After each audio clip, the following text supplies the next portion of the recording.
자, 안녕하세요. 예, 안녕하십니까.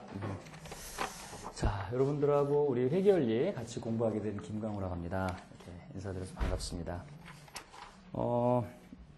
지금 이제 가장 기본이 되는 과목이죠? 여러분들이 이제 회계를 공부할 때 가장 기초가 되는 과목을 우리 회계원리라고 하는데, 어차피 뭐 회계 쪽으로 공부를 하실 분들은 알겠지만 뭐 회계도 공부하고 세법도 공부하고 이렇게 해서 공부한다는 때 난이도가 조금 있죠. 처음에는 가장 기본이 되는 게 회계 원리라는 과목이 있고, 그리고 이제 조금 더 올라간 게 중급 회계라는 과목이 있고, 그리고 이제 요 단계 넘어가는 게 이제 고급 회계 이렇게 갑니다. 그런데 이 회계 원리가 회계하고만 관련된 게 아니라 이거를 공부해야지만 또 이제 그 실무하시는 분들 같은 경우는 이제 세법이라는 거를 이제 알 수가 있죠.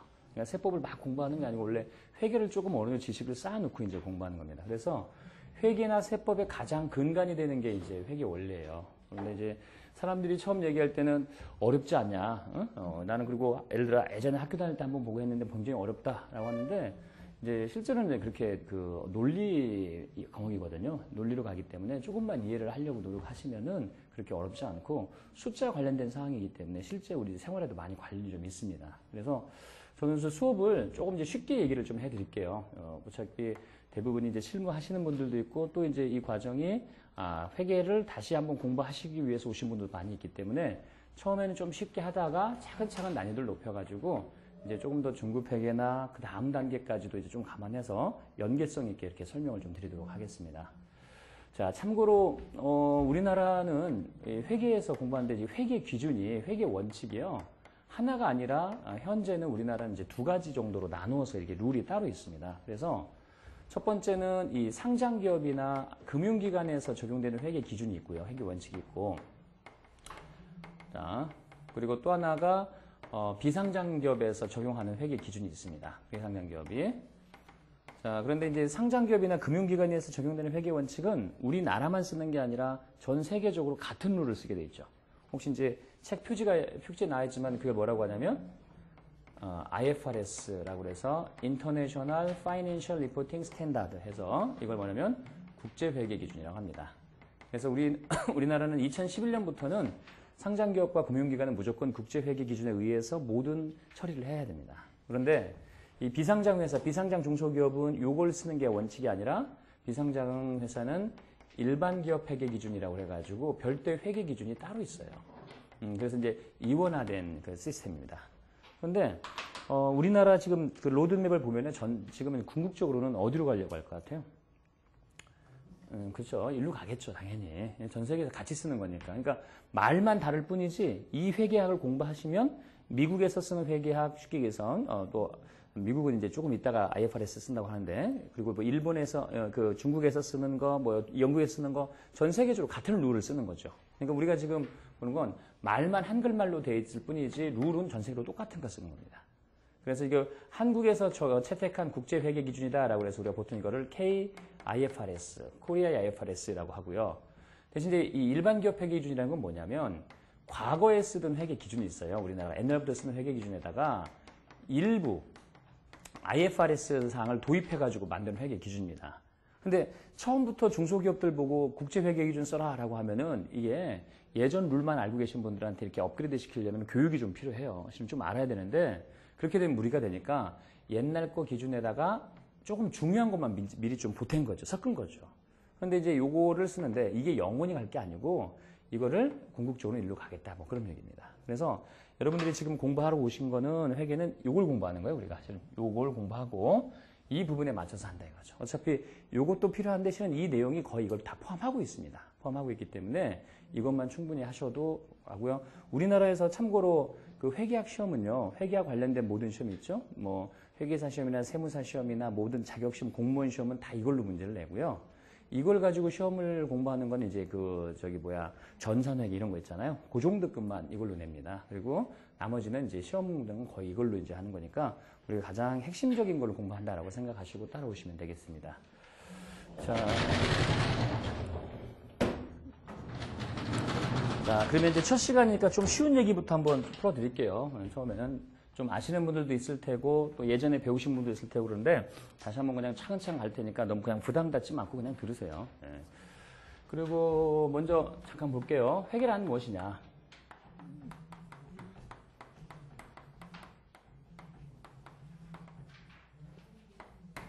영어로는 회계를 어카운팅이라고 하는데요. 그래서 이건 가장 기본이 기업에서 발생되는 수많은 거래나 사건, 기업에서 발생하는 수많은 거래나 사건을 그 기업과 관련된 정보가 필요한 사람들, 그걸 이제 뭐라고 하냐면 회계정보 이용자라고 합니다. 회계정보 이용자들한테 그 사람들이 합리적으로 의사결정하기 위해서, 그러니까 그 회사에 돈을 예를 들어 투자해도 될 건지, 아니면 돈을 빌려주게 되면은 제대로 받을 수 있을 건지, 이런 거를 이제 의사결정할 수 있도록 필요한 정보를 제공해주는 역할. 이걸 이제 우리가 보통 회계라고 하죠. 그러니까 기업에 관련된 얘기죠. 기업에 관련된 정보를 제공하겠다. 그런데 정보를 제공할 때 말로 이렇게 주저리주저 쓰는 게 아니라 뭘로 표시하는 거예요?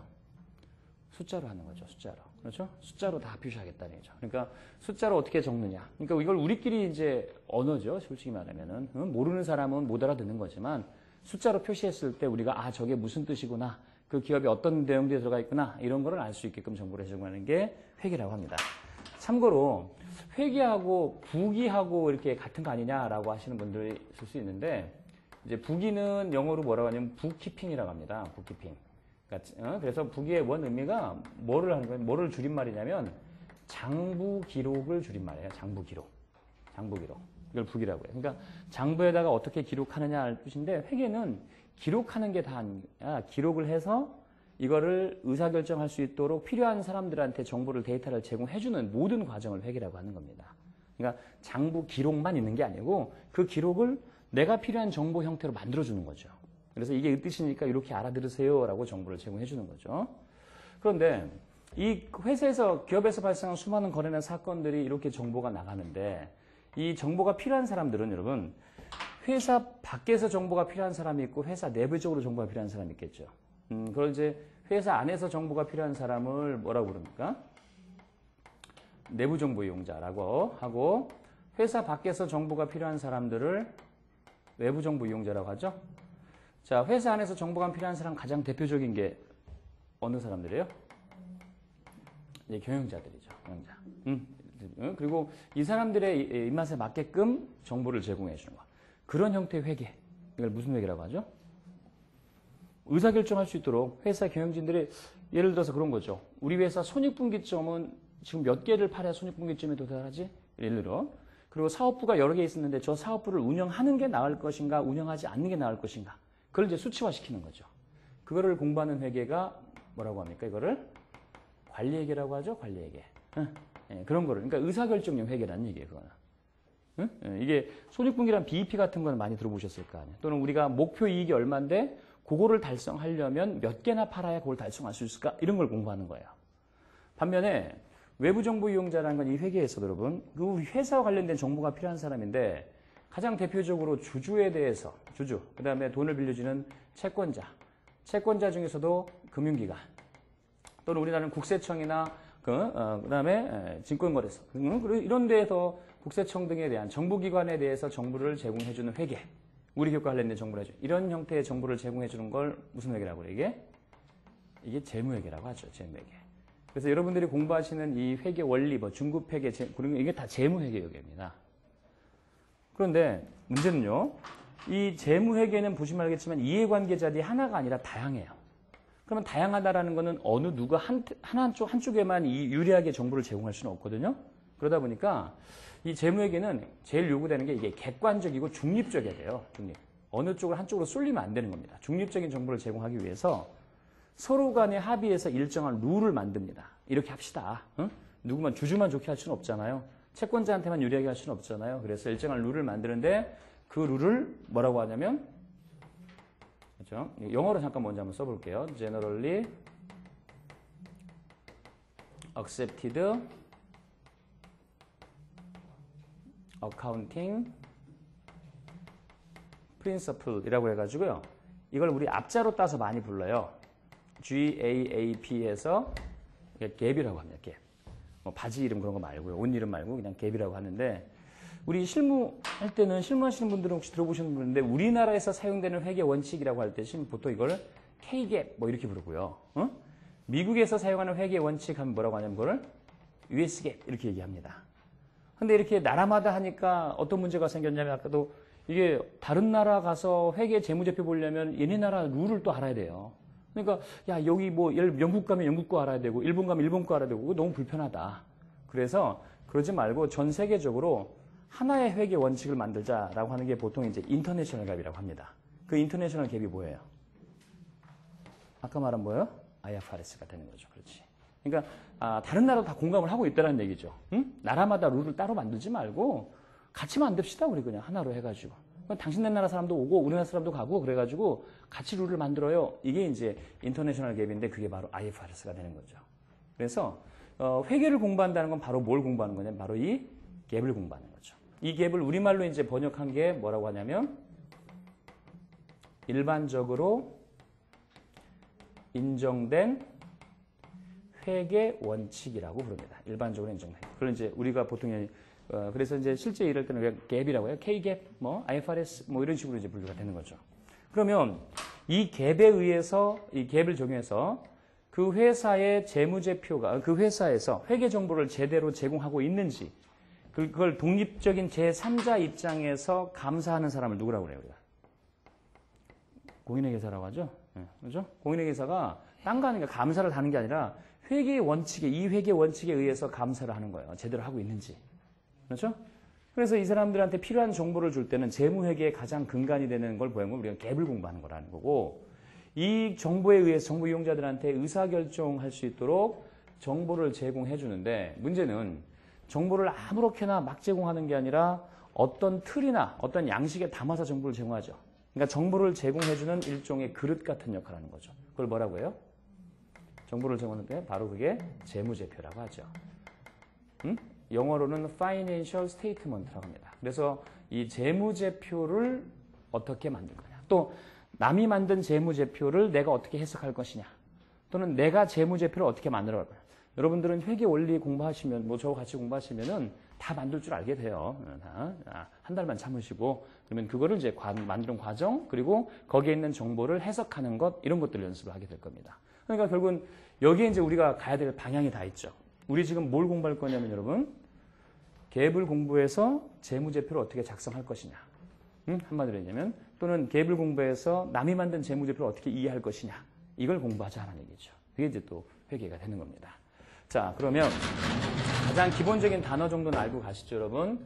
저 재무제표라는 게 뭐가 있느냐. 자, 여러분, 재무제표.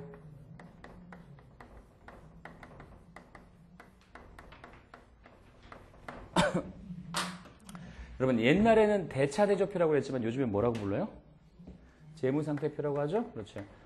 대부분이 이제 이걸 배우러 오신 분들은 뭐, 실무하고 또 이제 직장 다니시는 분들이 많으니까 우리는. 그러니까 재무상태표, 옛날엔 대차대조표라고 그랬고요. 자, 그 다음에 뭐라고 그래요? 또 하나가 포괄손익계산서라고 나오죠? 근데 비상장회사에서 근무하시는 분들은 포괄손익계산서가 아니라 뭐라고 불러요? 손익계산서라고 하죠? 근데 국제회계기준에서는 정식 명칭이 포괄손익계산서예요. 세 번째는, 자, 현금이 유입되거나 유출된 금액을 나타내는 재무제표. 현금흐름표. 그렇죠? 그 회사의 기초자본이 얼마의 변화를 일으켜서 기말자본이 됐는지를 나타내는 거, 자본변동표. 그 다음에 요 네 개는 여러분, 요 네 가지 정보는 이게 숫자로 다 표시가 되는 겁니다.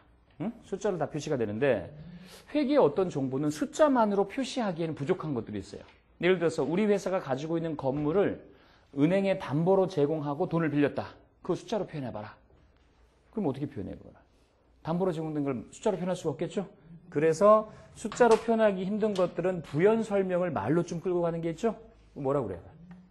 그렇죠. 주석이라고 하죠. 주석. 이렇게 되는 거죠. 그래서 전체 5가지에 대해서 하고, 자, 참고로 여러분, 혹시 그 실제 일하시는 분들은 요거 말고 여러분들 회사에서 만드는 것도 뭐 있어요?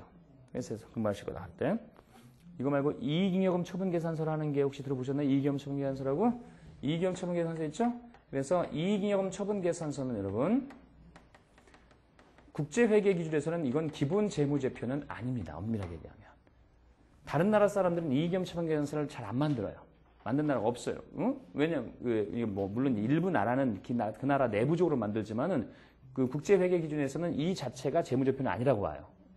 왜냐면 여기에 있는 내용은 실은 어디에 이제 나중에 공부하시면 어디에 다 들어가냐면 여기에 다 들어가요. 자본변동표에 다 들어가는데 여기 있는 내용을 왜 또 만드냐 뭐 그런 논리예요.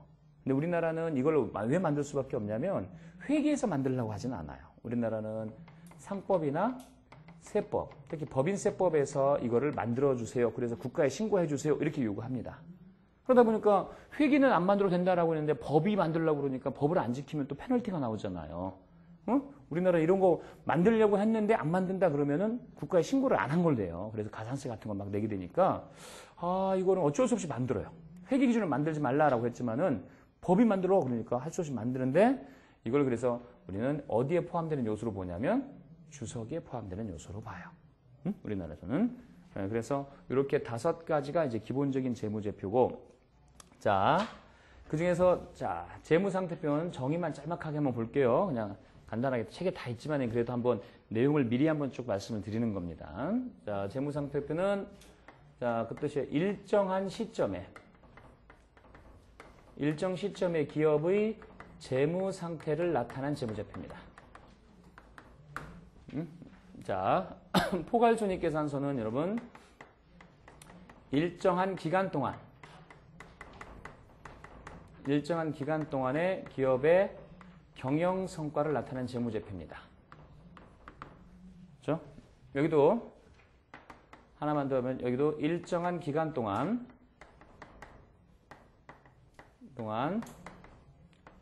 현금 흐름의 변동을 나타낸 재무제표고요. 자본변동표도 마찬가지예요. 일정한 기간 동안 자본의 증감을 나타낸 재무제표다. 이렇게 해서 말을 합니다. 자, 그래도 이제 미리 단어를 한번 보고 가시고 또 아시는 분들은 그냥 참고용으로 보시고 난 진짜 회계 처음입니다 라고 하는 분들은 이런 단어가 아주 기본 단어라고 생각하시고 봐야 되거든요. 자, 여러분 이 중에서 제가 이렇게 써드린 이유가 나머지 4개 중에 어느 하나가 조금 말이 다른 단어를 쓰고 있죠.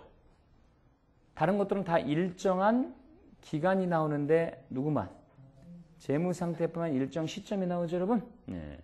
그래서 요 4가지 중에서 공통적인 건 다른 정보들은 다 기간에 대한 정보예요. 기간에 대한 정보. 그런데 얘만 시점에 대한 정보가 됩니다. 그렇죠? 이렇게 써납니다. 그래서 그거에 대한 정보를 제공해주고 그래서 이게 자 재무상태표는 자 그 기업이 가지고 있는 자산 그리고 부채 그리고 자본에 대한 정보를 제공을 해줍니다. 잠깐만 보면 그리고 여기는 한마디로 수익 얼마 벌었다 수익 얼마 썼다 비용에 대한 정보 그리고 현금 흐름표는 현금이 얼마만큼 증가되었다 감소되었다를 나타내는 거고 자본 변동표는 그 기간 동안에 자본이 증가나 감소된 걸 나타내는 재무제표다. 뭐 이렇게 해서 분류하시면 되겠습니다. 그런데 자 이건데요. 이 4가지 중에서 여러분들은 그러니까 회계 원리 수준에서 보시면 거의 100%예요. 100% 뭘 공부하는 것 같아요? 여기 2개 공부하는 겁니다. 이 2개 공부하는 거예요. 엄밀하게. 여기에 기업의 정보가 다 담겨 있어요. 다 담겨 있고 저것만 만들 줄 알면 회계에 대한 기본적인 거는 훨씬 아주 그냥 높은 수준의 공부를 할 수 있는 거고요. 그런데 여러분들 혹시 이 회사 다니시는 분들 중에는 여러분들 회사에서는 재무제표를 공고하는 회사 있죠. 그렇죠? 조금 외모가 회계감사 같은 거 받는 회사 같은 거는 회사의 재무제표를 신문에다가 공고하시지 않으세요? 우리 신문 같은 거 보다 보면은 여기 글 있고 하단에 광고란에 이제 결산 끝나고 나면 막 공고하잖아요. 이 중에서 어느 걸 공고를 해요? 신문에 물론 내용을 주로 보셨겠지만 신문 내용 말고도 이렇게 보면은 이 회사 뭐 예를 들어 삼성전자네, 현대자동차네 이래서 뭔 내용을 이렇게 자기네 회사 재무제표 공고하잖아요. 이 중에서 어느 걸 공고할 것 같아요? 또는 공고한 걸 본 적 있으세요? 대부분 이제 신문의 내용만 보죠. 예, 그래서 신문을 잘 안 볼 때도 많고 다 인터넷으로 보지 뭐 누가 종이신문 보냐 뭐 그럴 수도 있고. 그런데 조금 규모가 있는 회사들 외부 감사 받으면 다 공고를 합니다. 뭘 공고할 것 같아요? 응? 재무상태표. 그렇지. 응? 다 재무상태표 공고해요. 왜? 공고를 한다는 얘기는 굳이 여러분 생각해보세요. 돈을 들여서까지 공고한다는 게 그만큼 중요한 내용이지 않겠습니까? 무슨 소리냐면 만들긴 다 같이 만들어요. 하지만 이게 중요도가 달라요. 현대 회계학은 뭐 위주로 만드는 거냐면 재무상태표 위주로 만들어요. 응? 자, 왜냐면 짤막하게 여러분 일정 기간 동안이다. 그러면 일정 기간 동안에 얼마 벌었느냐, 얼마 썼느냐. 그러면 우리가 보통 기업에 대해서 성과를 보고할 때 어느 기간 동안의 데이터를 보고해요? 한 달이에요? 일주일이에요? 뭐 6개월이에요? 1년이에요? 1년짜리 기간을 정보를 보고하는 거죠, 여러분? 여기서 말하는 재무제표는 기본이 일정 기간이다라는 것은 이게 뭐예요? 1년 동안의 정보를 말하는 거죠. 대부분의 회사가 여러분 언제 사업연도가 시작해요? 1월 1일부터 해서 언제? 12월 31일까지. 이걸 우리 하나의 회계 기간이라고 하죠. 그렇죠?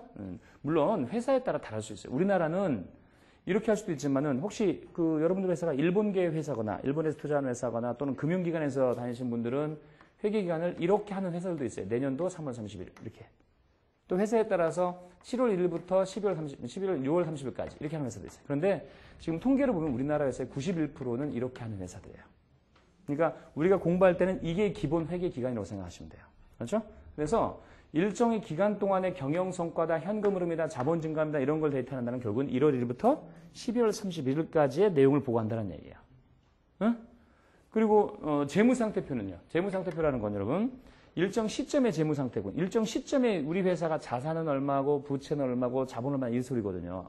아직 자산, 부채, 자본을 정확하게 안 배웠지만 그러면 지금 현재인데 어느 시점 기준으로 만드냐 이런 얘기예요. 이건. 어느 시점 기준으로 만드냐면 올해 12월 30일 기준이죠. 그러면 이 날짜 기준으로 만든다는 건 언제부터 시작해서? 얘는 1월 1일은 여기잖아. 일정 기간이잖아. 근데 얘는 일정 기간이 아니라 일정 시점이에요. 시점이면 12월 30일인데 시작이 언제겠냐 이거죠. 이거는 언제부터 시작할까요? 우리 회사가 설립될 때부터요. 우리 회사가 10년 된 회사는 10년 전부터 해서 지금 현재까지 재무상태예요. 그러니까 무슨 말씀을 드리려고 하냐면 왜 같이 만드는데 얘만 신문에다 돈 내면서 공고까지 합니까? 라고 하는데 얘는 1년짜리 정보고 얘는 뭐라고요?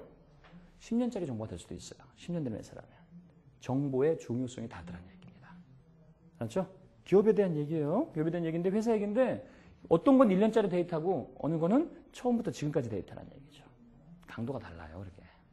그렇게 해서 분류를 합니다. 그래서 보통 그렇게 얘기해요. 처음에 보면은 재무제표 중에서 뭐가 제일 중요한 것 같아요? 라고 하면 많은 분들이 손익계산서, 포괄손익계산서 이렇게 얘기하는 분들이 많아요. 왜? 얼마 벌어서 얼마 쓰고 얼마 세금 내냐 이런 걸 다 중요시 따기니까. 그런데 이제 학문적인 관점에서 보면은 손익계산서보다는 재무상태표가 훨씬 중요해요. 왜 그러게? 1년짜리 정보가 중요하냐? 예를 들어서 10년 된 회사면 10년짜리 정보가 중요하냐? 이렇게 얘기하는 거니까. 그걸 누가 중요할 수밖에 없어요? 재무상태표가 중요할 수밖에 없다. 뭐 그런 얘기입니다. 그래서 이거를 이제 집중적으로 공부한다는 얘기죠. 그러니까 말을 많이 할 필요도 없어요. 이런 거 뭐 공부하면, 회계 공부하면 우리끼리 사용하고 있는 전문 지식을 이용해가지고 그 기업과 관련된 진짜 중요한 점을 뽑아낼 수가 있다는 얘기죠. 그런 거를 우리가 이제 회계에서 공부할 거다. 이렇게 해서입니다. 자, 그러면, 자, 책으로 조금 나와서 여러분, 자, 내용으로 잠깐 할게요.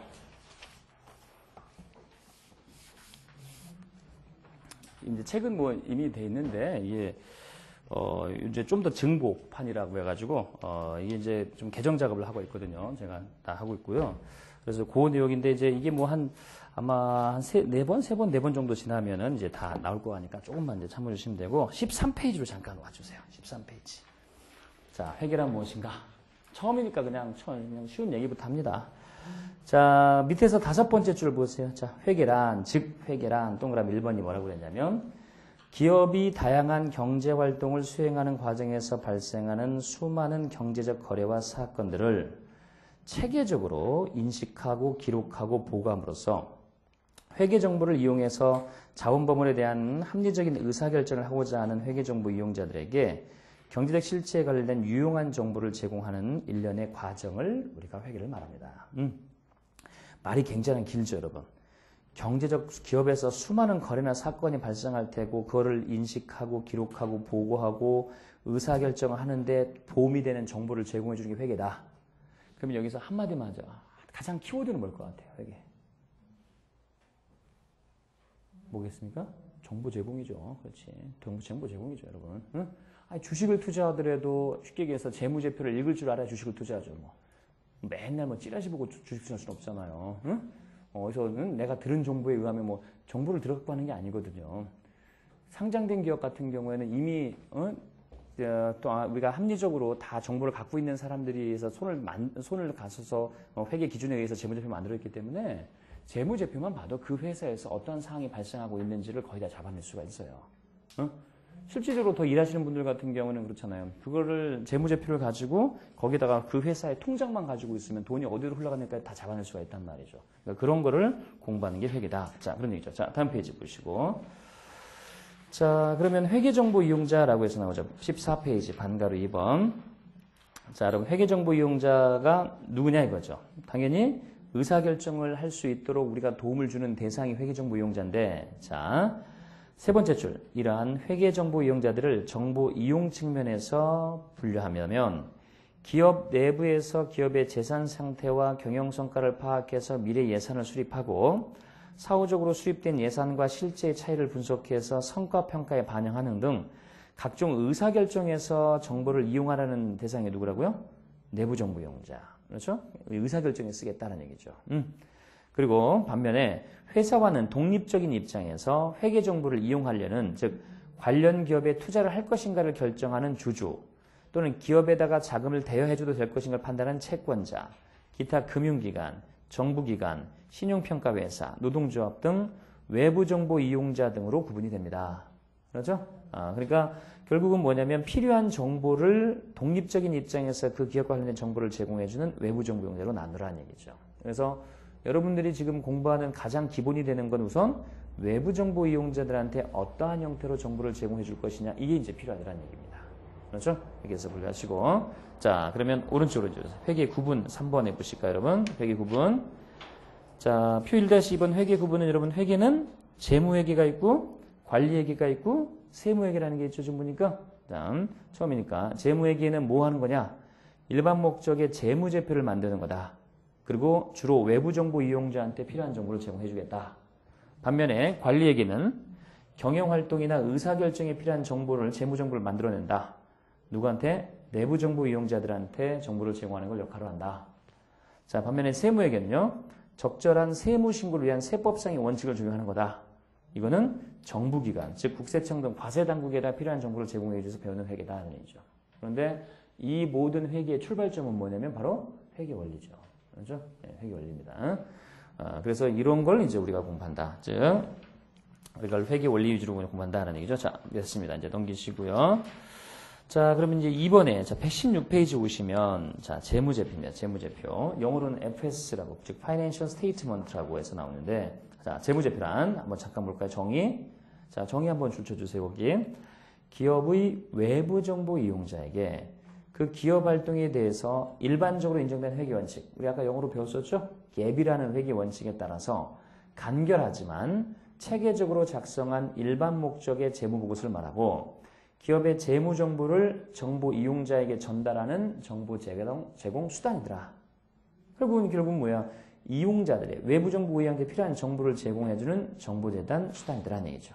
그렇죠? 그래서 쉽게 얘기해서 정보를 제공하기 위해서 우리가 만들어낸다 이거죠. 근데 그걸 어떻게 만들 것이냐? 이게 이제 우리가 그 원칙, 그리고 서로 간의 약속에 따라서 만들어 간다는 얘기죠.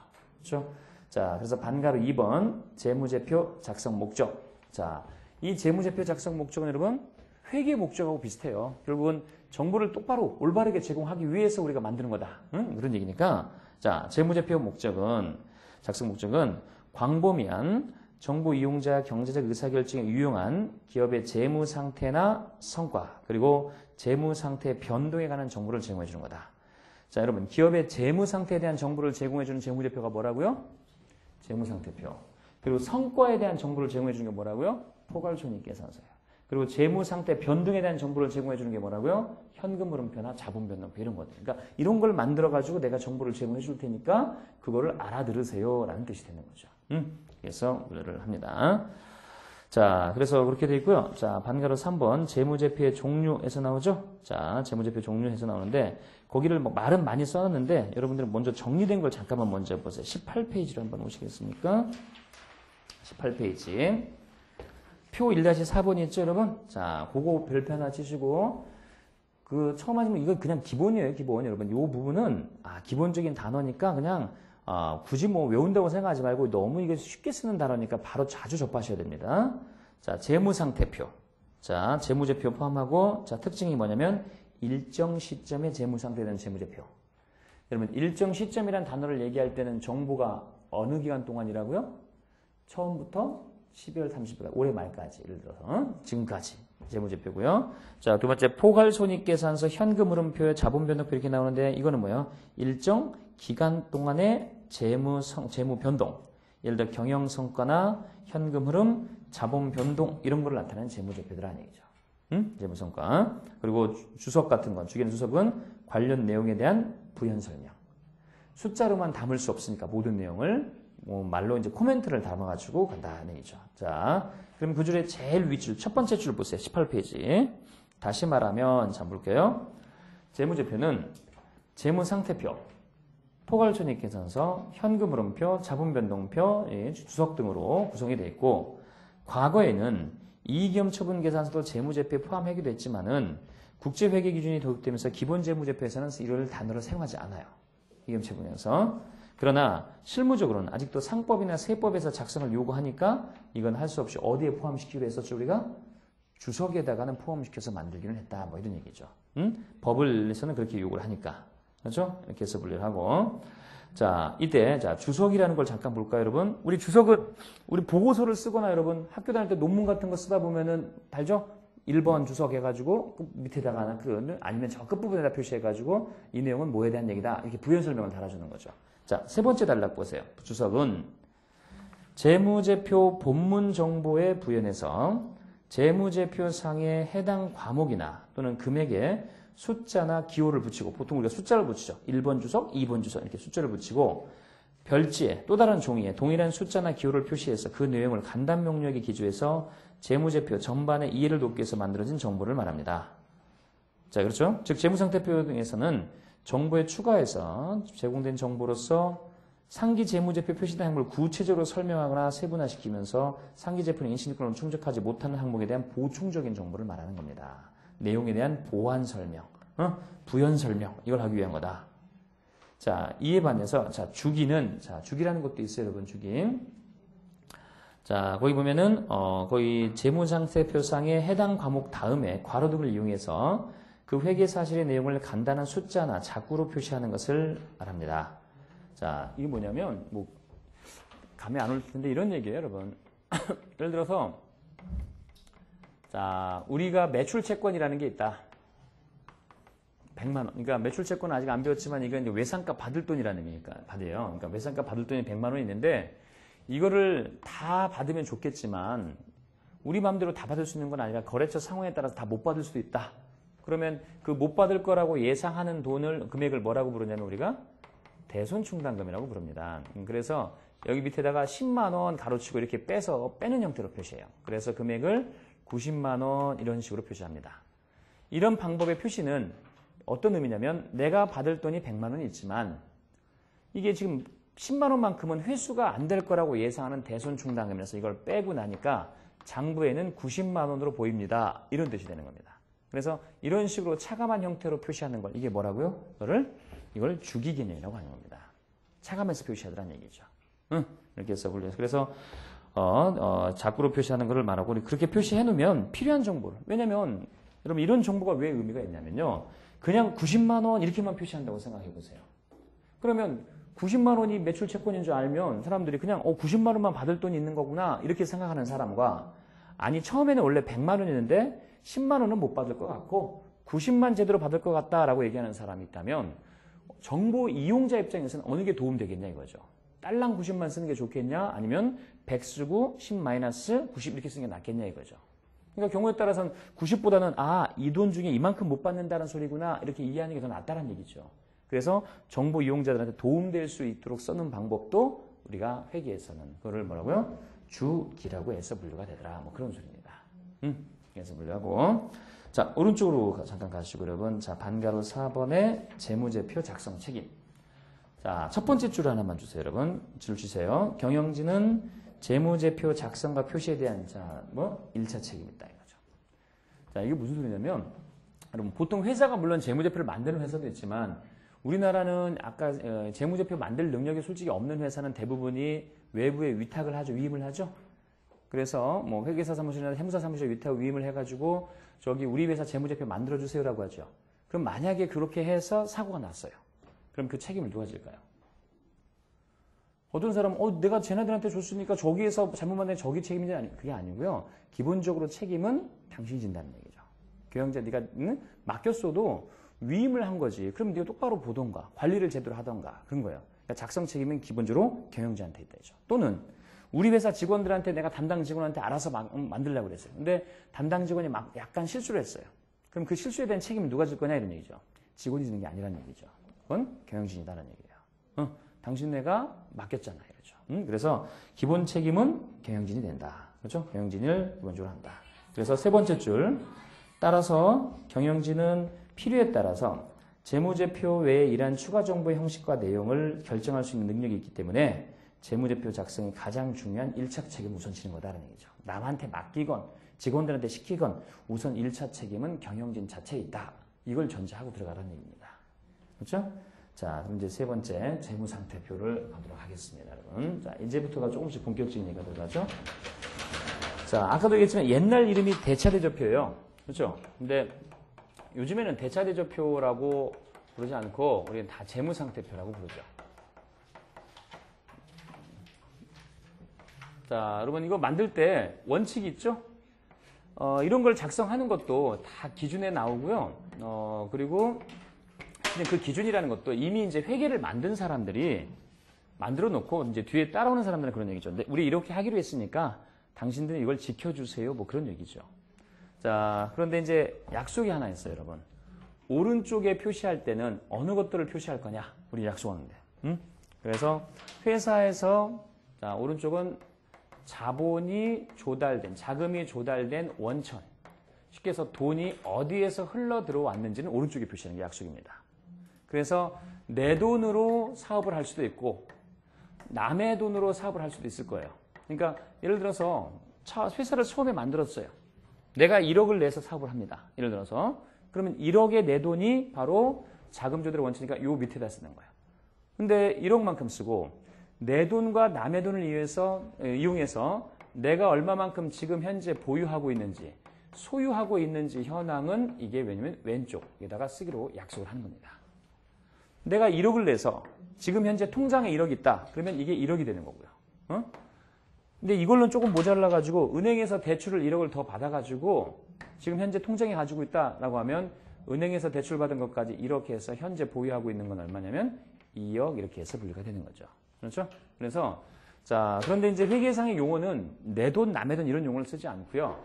회사가 보유하거나 소유하고 있는 재산 이걸 뭐라고 부르냐면 용어는 자산이라고 부르고 그렇죠? 회사가 남한테 갚아야 될 돈, 남한테 빚지고 있는 걸 뭐라고 부르며 부채라고 부르며 내가 낸 돈 이거는 뭐가 된다? 자본이라고 부르자라는 게 이제 기본적인 명칭이죠. 그렇죠? 그래서 이건 약속이에요. 부채와 전, 즉 남의 돈과 내 돈은 오른쪽에 쓴다 이거죠. 어디서 돈이 들어왔는지를 나타내야 되니까.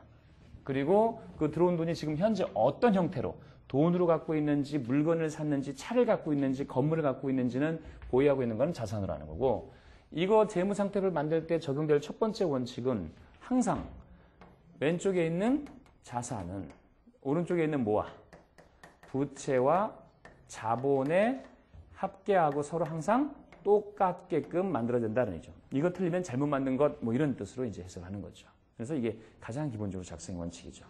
그렇잖아요, 여러분. 이 형태가 자산, 부채, 자본인데 우리가 회계는 이렇게 왼쪽, 오른쪽으로 나누는 걸 굉장히 좋아하고 실제 그렇게 기록을 합니다. 근데 회계에서는 이렇게 왼쪽을 왼쪽이라고 부르지 않고 회계는 뭐라 부르고요? 왼쪽은 뭐든지 차변이라고 부릅니다. 기록을 할 때도 그렇고 재무제표를 만들 때도 그렇고. 그리고 오른쪽은 오른쪽 하지 말고 않고 뭐라고 불러요? 대변이라고 하죠. 그래서 재무상태표를 만들 때는 왼쪽, 즉 차변에는 자산을 표시하는 게 원칙이고 오른쪽 대변에는 부채와 자본을 표시하는 게 원칙이다. 그렇죠? 그런데 이거는 뭐 굳이 뭐 기업이 아니더라도 똑같죠. 우리 개인들도 똑같죠, 여러분. 만약에요, 여러분. 만약에 제가 만약 여러분이 5억짜리 아파트를 한 대 사신다고요. 5억짜리 아파트를 하나 샀어요. 5억짜리 아파트를. 근데 내가 갖고 있는 거는 지금 현재 예를 들어 3억이에요. 그래서 조금 모자라가지고 2억을 대출을 받아가지고 구입을 하려고 그래요. 그럼 5억짜리 아파트를 사려고 하는데 내 돈 3억에다가 2억을 대출 받으려면 이게 개인한테도 똑같이 적용돼서 만들 수 있는 구조가 됩니다. 그렇죠? 자산 얼마가 되고요? 5억이죠. 그렇지. 내 아파트가 내가 보유하고 있는 자산 전체고 부채는 은행에서 빚진 거 얼마, 대출 받은 거 얼마? 2억. 그렇지. 이렇게 되는 거죠. 그리고 나머지는 내 돈이니까 얼마? 3억. 이렇게 되는 거죠. 굳이 이런 식으로 표현을 왜 하겠어요, 여러분? 한쪽만 보지 말란 얘기죠. 자산만 보지 말란 얘기죠. 우리 그렇잖아요. 사람들 할 때도 야, 저기 그런 얘기잖아. 너 5억짜리 집 있어? 그러면 근데 이거 다 내 거 아니야, 실은. 대출하고 나니까 이만큼이 내 거야. 이런 얘기죠. 그래서 저 보면 남녀 관계도 그러더라고요. 남자분들은 이제 보통 이제 저만 그런지 모르겠는데 이걸 보여주려고 하죠. 결혼하기 전에 이거밖에 없어요. 5억밖에. 왼쪽만 봐. 그러고 이제 살다 보면은 조금씩 이제 이게 등장하죠. 부채가 등장하죠. 그러면서 이제 남자의 지위 권위가 또 약간 밀려나기 시작하죠. 5억인데 처음엔 얘기 안 하던 것이 막 빚이 늘어나죠. 그죠? 마찬가지로 그러잖아요. 저기 처음에 결혼한 친구들 예를 들어서 뭐 30평짜리 아파트에서 전세로 산다. 그러면 농담처럼 하는 거예요. 야, 넌 뭐 결혼을 이제 막 했는데 30평이나 살아 이렇게 얘기하면은 이제 하는 얘기가 여기 화장실만 내 거야. 뭐 그런 얘기 하죠. 그러니까 뭐냐면 전체 자산은 이렇게 크지만 이건 다 부채야 이런 얘기죠. 이것만 자본이야 뭔 소리잖아요. 화장실만 내 거고 살다 보면은 이제 부엌도 내 거가 되고 안방도 내 거가 되고 이제 그렇게 되는 거죠. 그러니까 똑같은 얘기죠. 기업도 자산만 보지 마 이런 얘기예요. 사람도 자산만 보지 마 이런 얘기죠. 부채도 보고 네 것도 보고 이런 얘기죠. 그러다 보니까 실은 이게 여러분 자산은 부채와 자본이다 이 등식이 처음에 등장했지만 엄밀하게 하면 또 실제 내 입장에서 보면 뭐가 관심 많냐면 이것도 관심이 많죠. 그러다 보니까 어떻게 식을 조금 변형할 수도 있냐면 자산에서 뭘 빼면 부채를 빼야지 진짜 내 거다 이런 얘기죠. 그렇죠? 이게 또 관심의 대상이죠. 저게 같은 구조로도 보이지만은 야 외형만 보지 말고 빚 빼고 진짜 내 거가 얼마냐 이것도 관심이 많은 거죠. 그래서 이 자본을 자산 중에서 빚을 뺀 나머지 자산이라고 해서 우리 보통 또 뭐라고도 불러요 이걸. 혹시 이런 용어 들어보셨나요? 순자산이라고. 그렇지? 예, 순자산의 의미가 진짜 내 거, 빚 빼고 내 거 이런 얘기가 되는 거죠. 그래서 그거가 됩니다. 그래서 기본적으로 자산은 보유나 소유하고 있는 금액 왼쪽 차변이고요. 오른쪽은 남의 빚진 거 내 돈으로 들어간 거 이렇게 해서 분류를 해주더라는 얘기죠. 그래서 이거를 같은 등식으로 항상 만들어줄 수 있게끔 해라 뭐 이런 얘기죠. 그런데 하나만 더 여러분. 그러면 이렇게 돈을 냈으면 이 돈 가지고 뭐 하라는 얘기예요? 기업에다가 여러분 돈을 우선 누가 냈죠 여기다? 우리는 지금 공부하려고 하는 대상이 여러분 일반 개인 사업자, 개인을 공부하는 게 아니라 법인 형태의 회사. 보통은 주식회사라고 하죠. 주식회사를 공부합니다. 주식회사는 자본을 누가 내요? 주주죠. 그렇지. 주주. 소유주가 주주죠. 주주는 소유주고 주주가 경영을 위임을 해서 대리인을 하나 심어놓은 거죠. 내가 돈은 낼 테니까 경영은 네가 잘하겠다. 네가 전문이니까 네가 그러면 경영은 해. 그걸 바로 우리가 경영자라고 하는 거죠. 경영자는 그래서 누구예요? 대리인이죠. 내가 위임자고 대리인은 수임을 맡은 사람이죠. 그렇죠? 그래서 주주가 우리가 이제 이만큼 실질적인 투자가 되고 주주가 바로 이 기업의 뭐가 된다? 소유주가 되는 거죠. 그렇죠? 소유주가 되는 거죠. 그래서 이 돈을 가지고 그러니까 내가 왜 3억 내고 나만 2억을 빌려서 5억을 줬냐 이거죠. 이거 가지고 사업을 하라는 거죠. 그 사업을 해서 벌면 벌어진 전체 총액이 뭐가 되고 수익이고 그걸 벌기 위해서 쓴 걸 뭐가 되고 비용입니다. 그렇죠? 그리고 남은 건 뭐가 돼요? 이익이라고 하죠. 그렇죠? 이익. 그렇죠? 그럼 이 이익은 누구 거예요? 그렇죠? 주주 거죠. 자, 다시 이제 조금만 더 하면 이 소리죠, 여러분. 자, 뭐냐면, 자, 1월 1일 날도, 여러분, 1월 1일 날도 그 기업에 자산이 있고요. 부채가 있고, 자본이 있습니다. 그리고 12월 31일 날도 마찬가지로, 12월 31일 날도 그 기업에 자산이 있고, 부채가 있고, 자본이 있습니다. 그렇죠? 그러면 요 자산을 이용해서 결국은 이 1년 사이에 뭐 하라고 하면 기업을 이익을 추구하라는 얘기죠. 예를 들어서 물건을 사서 팔던 만들어 팔던 돈을 벌어라. 그래서 그 1년이라는 기간 동안 벌어들인 총액을 수익이라고 하고 그 수익을 얻기 위해서 희생된 자원이 비용이며 그리고 나서 남으면 이익. 모자라면 뭐가 돼요? 비용이 더 크면. 손실이라고 하죠, 여러분. 네, 그래서 우리가 손익계산서라는 뜻은 여러분 뭐야? 손실의 손자와 이익의 이익이 붙여서 손익계산서가 된 거죠. 네, 그런 의미예요. 손실이 날 수도 있고 이익이 날 수도 있으니까. 근데 이 이익이 하나만 더 여러분. 이익이 회사 밖으로 빠져나가지 않고 차곡차곡 쌓여서 누적이 되면 그게 뭐가 돼요? 그걸 뭐라고 그래요? 이익잉여금이라고 하죠. 이익잉여금. 그렇죠? 이익잉여금. 누적되면. 이익잉여금은 어디에 반영이 되는 거예요? 이게 자본에 들어가는 거죠? 자본. 그럼 주주거니까. 즉 주주몫이라는 건 여러분 주주가 낸 돈, 이걸 보통 출자라고 하죠.